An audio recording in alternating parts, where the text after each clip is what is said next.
qofkii faafiya allow dembiyadiisa dhammaan cafi jirkiisana naarta ka dhowr muraadkiisana alla u sahlaamay yaa rabbi. luqmaan alxakiim ayaa wiilkiisa oo u dardaarmaya ayaa wuxuu yidhi, wiilkaygiiow 3 meel markaad joogtid 3 shay xafid.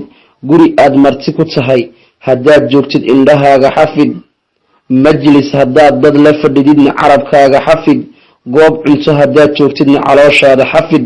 misena wuxuu yidhi, wiilkaygiiow 2 xasuusnow, ilaahay markasta xus oo xasuusnow, mowdkana markasta xasuusnow. 2na iska ilow, wanaaga aad dadka u samaysay iska ilow, xumaanta lagugu sameeyeyna iska ilow. fahan nolosha oo u dir dhammaan cid kasta oo walaalkaa ah oo aad la jeceshahay wanaag. qofkii faafiya allow dembiyadiisa dhammaan cafi jirkiisana naarta ka dhowr muraadkiisana alla u sahlaamay yaa rabbi.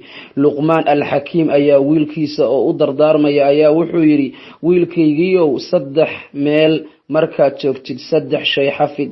guri aad marti ku tahay haddaad joogtid indhahaaga xafid, majlis haddaad dad la fadhididna carabkaaga xafid, goob cunto haddaad joogtidna calooshaada xafid. misena wuxuu yidhi, wiilkaygiiow 2 xasuusnow, ilaahay markasta xus oo xasuusnow, mowdkana markasta xasuusnow. 2na iska ilow, wanaaga aad dadka u samaysay iska ilow, xumaanta lagugu sameeyeyna iska ilow. fahan nolosha oo u dir dhammaan cid kasta oo walaalkaa ah oo aad la jeceshahay wanaag.